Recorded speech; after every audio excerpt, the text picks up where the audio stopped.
Ladies and gentlemen, let me ask you something bold. Have you ever walked into a room and felt like you shrank to fit it? Instead of making the room expand around you, let's talk about the difference between the woman who dreams and the woman who does. It's not that one is more talented. It's not that she was handed more, taught more, or even loved more. The truth is, the difference between wishing and winning often comes down to one thing: discipline over motivation. Motivation is seductive. It makes us feel good, inspired, even unstoppable for a moment, but it's temporary. It's like sugar in your coffee, a spike, a rush, and then the crash. You see a quote, you hear a speech, maybe even read a book, and for that fleeting window of time, you believe you're ready to change your life. But then Monday comes, the alarm goes off at 5:00 a.m., and suddenly that motivation feels a lot smaller than your desire to stay under the covers. You tell yourself, maybe tomorrow, and that tomorrow turns into a week, a month, a year. That's where discipline makes its entrance, not with fireworks, not with applause, but with quiet, consistent action. Discipline doesn't wait for the mood to strike. It shows up when it's cold, when you're tired, when no one is watching. It's not glamorous. It's not Instagrammable. Discipline isn't the fire. It's the wood you gather every day so that the fire keeps burning when motivation flickers out.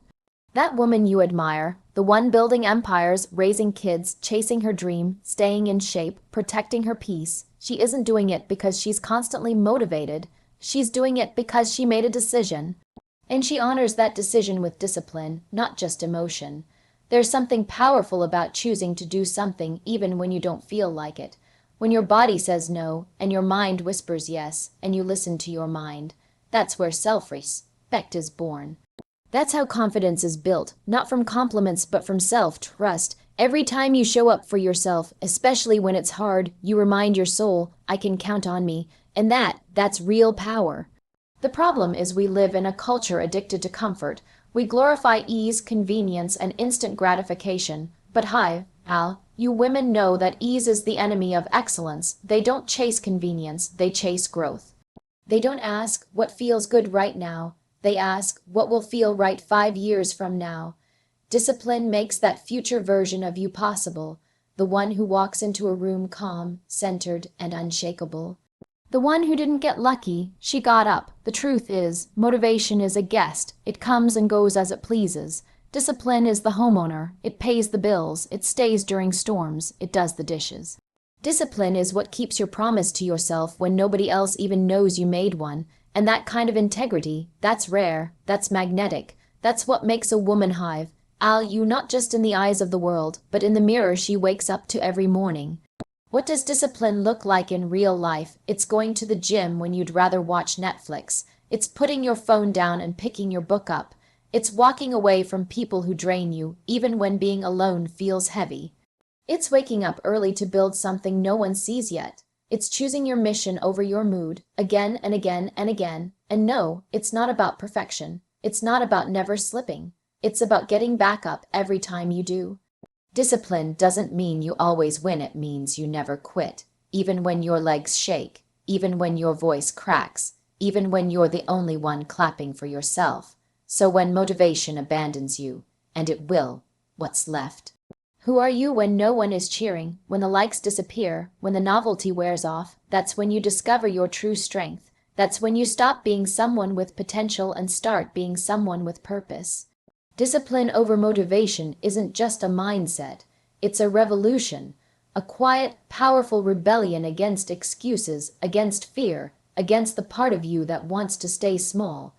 It's not flashy, it's not loud, but it changes everything. Emotional mastery, written with emotion, power, and a compelling, professional tone, ideal for a speech, article, or inspirational delivery. Emotional mastery isn't about being emotionless. It's not about suppressing tears, pretending to be okay when you're not, or walking around with a frozen smile to prove how strong you are. Emotional mastery is not the absence of emotion. It's the ability to hold your emotions without letting them hold you hostage. It's feeling everything and still choosing your response with clarity, not chaos. And for Hive, you women, this is not optional. It's foundational. We live in a world that constantly tells women to either calm down or speak up. to be softer or be stronger, but rarely to just be whole. Emotional mastery begins the moment you stop letting other people define how you should feel, and instead start understanding why you feel what you do. It's not weakness to feel deeply. In fact, the real strength is in knowing how to navigate those depths without drowning. When something upsets you, when someone says something sharp, when life throws disappointment your way, when expectations collapse, it's easy to react. It's easy to let the moment define your worth, hijack your peace, or start rewriting the story you tell yourself. But emotional mastery gives you space. It gives you breathe. It lets you pause long enough to ask, is this reaction rooted in truth, or in trauma, in fear, or in facts? Hive, Al, you women don't lash out.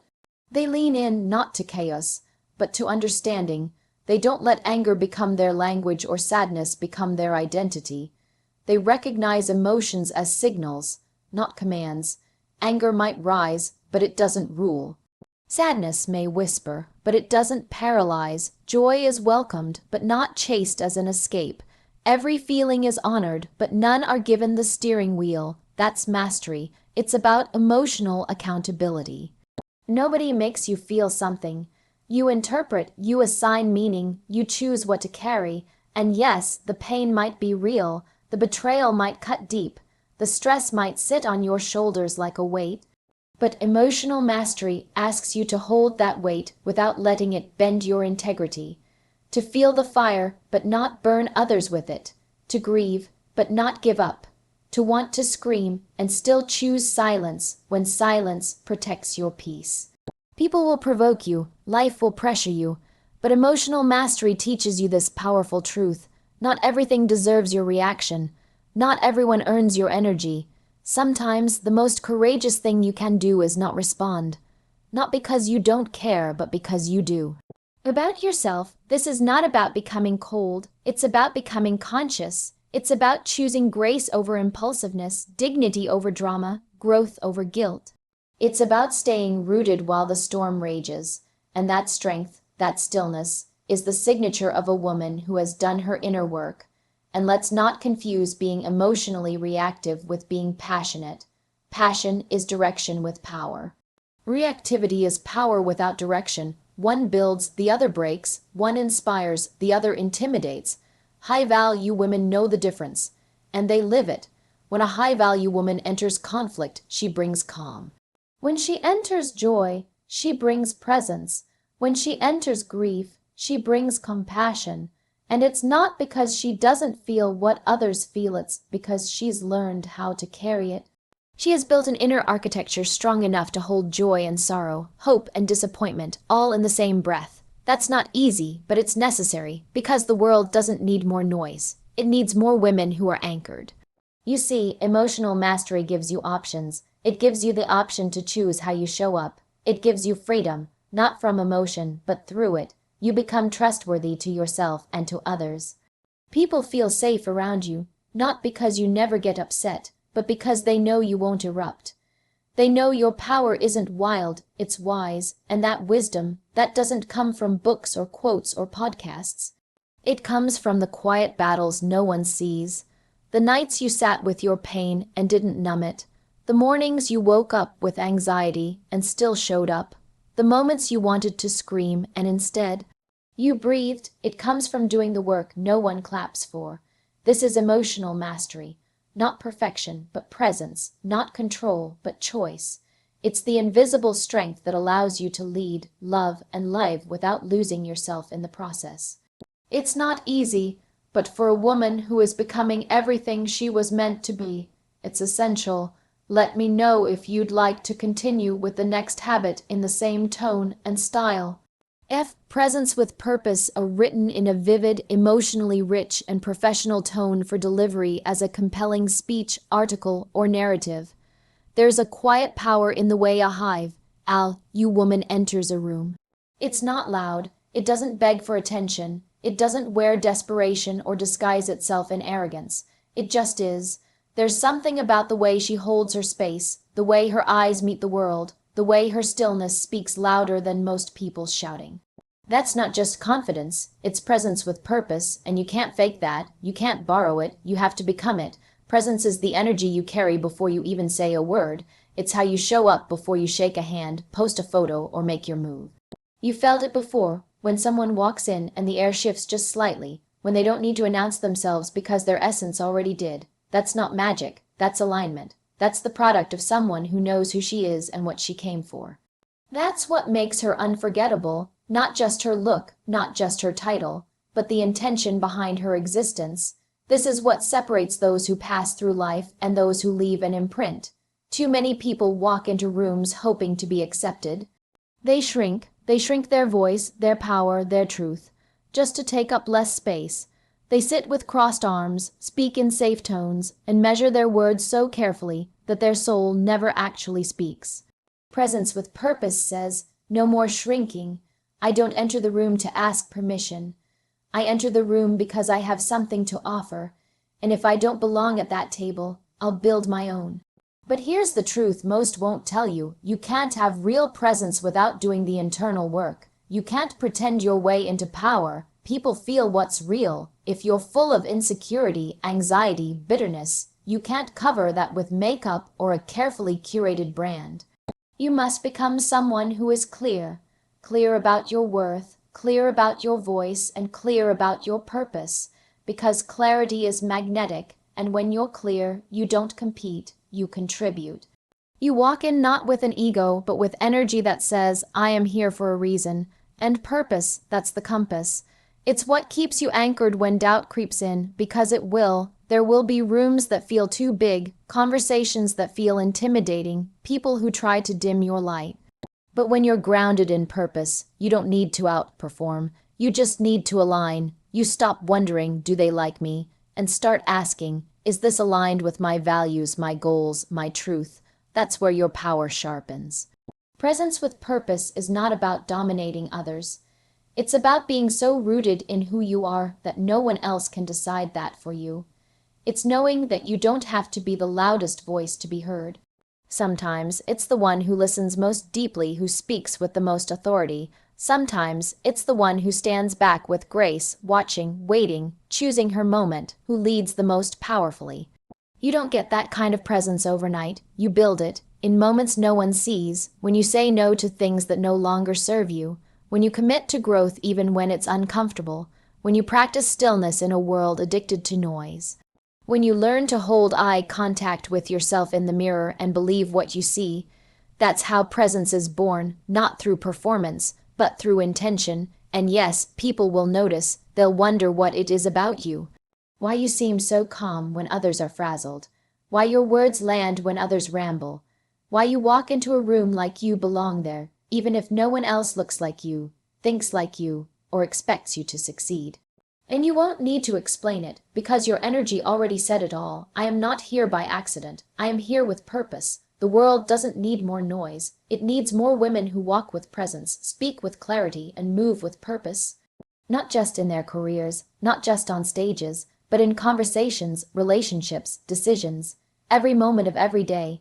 Because when you carry presence with purpose, you don't just change the room, you change your life. Curiosity as power, written with emotional depth, clarity, and an inspiring tone suitable for a speech, article, or spoken delivery. There's something powerful about a woman who asks questions, not just to get answers, but to seek truth. To learn, to understand, to grow beyond what she's been told, beyond what she's been taught to accept. Curiosity isn't a weakness, it's not naive, it's not indecision, it's power. It's the force behind every breakthrough, every transformation, every moment where a woman says, there has to be more than this. And the moment she gives herself permission to wonder, that's the moment she starts to rise. You can feel the difference in someone who moves through life with curiosity. She doesn't walk through the world assuming she knows everything. She doesn't pretend to have all the answers. She doesn't need to. Because she's smart enough to know that asking the right questions is what opens the right doors. She doesn't fear not knowing. She fears staying the same. Her curiosity doesn't make her fragile, it makes her fearless. Curiosity is often misunderstood. People think it makes you appear uncertain, unqualified, or inexperienced, but the opposite is true. the most powerful women, the ones who lead, evolve, and leave legacies, are not the ones who pretend to know it all. They're the ones who remain teachable. They're the ones who walk into every room, every challenge, every season of life with one quiet but courageous mindset. What can I learn from this? That mindset. That's what keeps them growing when others plateau. When a woman leads with curiosity, she listens more than she talks. She observes, she studies patterns, she questions her own assumptions. She doesn't just react, she reflects. And in a world that rewards speed and loudness, her curiosity is her rebellion, because she's not here to rush. She's not here to conform. She's here to understand. She's here to discover, and in doing so, she becomes someone who can move through complexity with clarity. That's power most people never touch. Curiosity also protects her. It keeps her from making the same mistakes over and over. It allows her to pause and ask, why does this trigger me? Instead of blaming the world. It helps her uncover truth beneath the surface, in relationships, in conversations, in decisions. She doesn't settle for surface-level living. She dives deeper. She asks, why do I feel this way? Where is this fear coming from? What am I avoiding? What part of me still needs healing? That inner dialogue, that's emotional intelligence in action. That's how she sharpens her insight and deepens her wisdom. Curiosity is also how she connects. She doesn't just wait for her turn to speak. She really listens, to words, to tone, to what's not being said. She makes people feel seen, not because she talks about herself, but because she's genuinely interested in them. And people can feel the difference. Her presence doesn't feel performative, it feels personal, and that connection, that opens hearts, builds trust, and creates influence that no title or resume ever could. A curious woman is also impossible to control. You can't manipulate someone who questions everything. You can't box in someone who's constantly thinking for herself. Curiosity gives her the freedom to challenge systems, rewrite narratives, and create her own path. When others say, this is just how it is, she asks, but what if it could be better? When someone tells her, you should be grateful, she whispers back, I can be grateful and want more. When the world tells her to settle, she asks herself, is this truly what I desire? That mindset doesn't just shift her life, it elevates everything around her. She also uses curiosity to create. She doesn't wait for the perfect moment or the perfect plan. She experiments, she plays, she tries, fails, tries again. She lets her curiosity lead her through uncertainty, through messy beginnings, through reinvention after reinvention. And because of that, she never stays stuck. She's never trapped by perfectionism. She's too busy exploring possibilities. And it's not just about learning new things. It's about unlearning the lies. The lie that she's too much. The lie that her voice is too loud. The lie that her questions are inconvenient. The lie that her path must look like anyone else's. Curiosity is how she peels away those layers. It's how she finds herself again beneath the roles, the expectations, the noise. So when she walks into a room, she's not the one trying to impress. She's the one asking, what can I understand here? What can I take with me? That's not weakness, that's wisdom. And in a world where people crave answers more than truth, her curiosity becomes her compass. It keeps her humble, it keeps her evolving, it keeps her powerful. Let me know when you're ready for the next one. Boundaries as a love language. Written in a compelling, emotional, and professional tone, ideal for a speech, article, or motivational delivery. Boundaries, the word alone can make people uncomfortable, but for a high-value woman, boundaries are not walls, they are bridges. They are not cold or harsh or punishing. They are not rejection. They are love spelled with strength. Boundaries are a love language, not just for others, but for yourself. And the moment a woman begins to understand that, her whole world shifts. Because here's the truth, you can't live a soft life with shaky boundaries. You can't build peace if you keep allowing chaos in. You can't talk about self-worth if you're constantly giving people discounts on your time, energy, and access. Boundaries are not about being distant, they're about being clear. They are how you teach others to treat you, not by demanding respect, but by modeling it with the way you treat yourself. When you set a boundary, you're not saying, I don't care. You're saying, I care enough about myself, and you, to be honest. You're saying, I won't abandon myself to make you comfortable. You're saying, I can love you and still choose me, and that's where it gets hard. Because not everyone will applaud you for choosing yourself. Some people benefit from your lack of boundaries. Some people love the version of you that's always available, always forgiving, always overextending. But that version of you that's not sustainable, that version of you is slowly disappearing under the weight of everyone else's needs. The highest form of love is not sacrifice. It's truth, and boundaries are truth in action. They sound like, I won't continue this conversation if it turns disrespectful. I need time before I commit to that. That doesn't work for me. No explanation, no apology, no shrinking, just truth, just clarity, just care. You are not cruel for having limits. You are not cold for needing space. You are not selfish for protecting your energy. In fact, the more clear your boundaries are, the more pure your love becomes. Because now your yes means yes, not yes, but I'm exhausted. Your no means no, not no, but I'll feel guilty for days. Boundaries remove the bitterness that builds when you keep betraying yourself. They replace it with peace, with authenticity, with respect that runs both ways. And yes, some people will walk away. Let them. Your boundaries will reveal who values the real you, not the version of you who always gives in. Not the version of you who is easy to manipulate, but the version who loves from a full heart, not a depleted one. The version who can say no with grace and yes with joy. That woman, she's not bitter, she's balanced, but don't expect it to be easy. If you've lived a life as a people pleaser, as the fixer, the forgiver, the one who bends so far she breaks, then setting boundaries will feel terrifying at first. You'll question yourself, you'll feel guilt, you'll hear the voice that says, you're being too much, or they won't understand. But keep going, because every time you set a boundary, you're telling your nervous system, we are safe now. You're telling your inner child, I will protect you now. You're telling your future self, I am making room for something healthier now. And here's what's beautiful. When you start practicing boundaries, your life doesn't just get quieter, it gets clearer. Suddenly, you have space to think, space to feel, space to rest, space to create.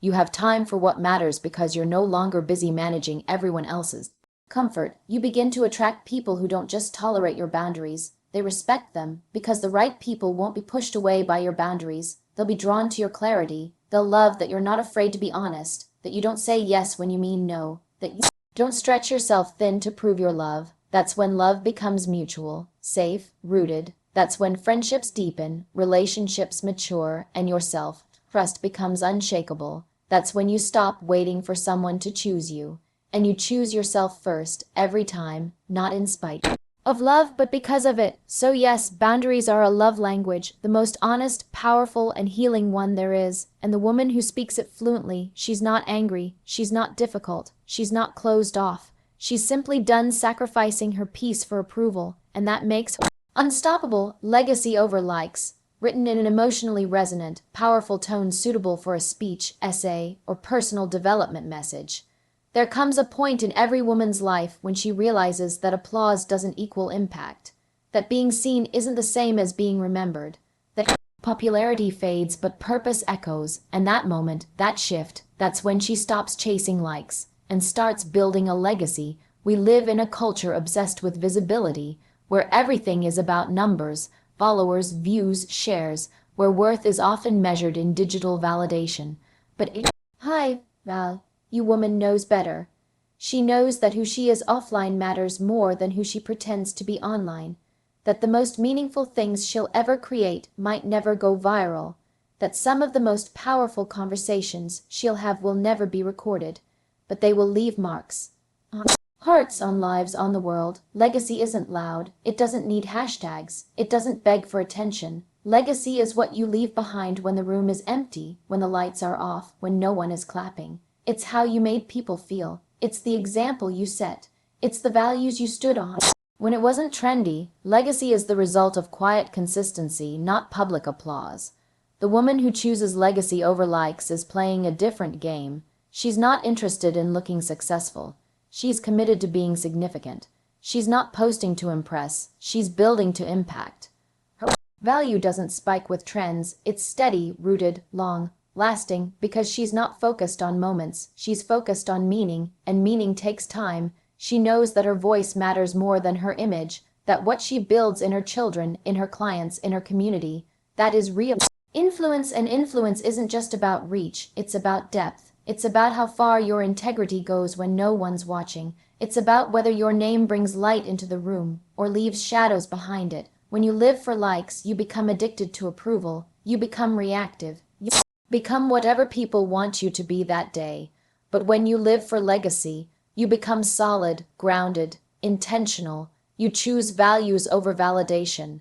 You choose purpose over performance. You say, I'm not here to be liked. I'm here to be remembered for what I stood for. And yes, that choice is hard because legacy isn't always sexy. It's not instant. You don't always get praised for it. In fact, sometimes people won't get it at all. They'll call you intense, boring, different. They'll say, why are you doing so much? But when your vision is long-term, your actions look strange to short-term minds. That's okay. You weren't built for approval. You were built for something bigger. Legacy is in the way you treat people when there's nothing to gain. It's in the standards you hold even when no one's checking. It's in the words you speak into your family, the courage you model to your peers, the compassion you extend to strangers. Legacy doesn't come from a curated life. It comes from a consistent one. A life where you don't just talk about greatness. You live it in your decisions, your boundaries, your habits. And here's the part no one says out loud. You will lose people on the way to your legacy. Not everyone will understand your standards. Not everyone will celebrate your growth. Some will resent it. Some will mock it. Some will try to distract you from it. But when your purpose is clear, your circle becomes cleaner. You start choosing relationships that challenge you to elevate, not just entertain. And eventually, people will stop and notice. Not just what you did, but how you did it. With grace, with grit, with integrity, with consistency. They'll say, she didn't just exist. She led, she didn't just talk, she built, she didn't just fit in.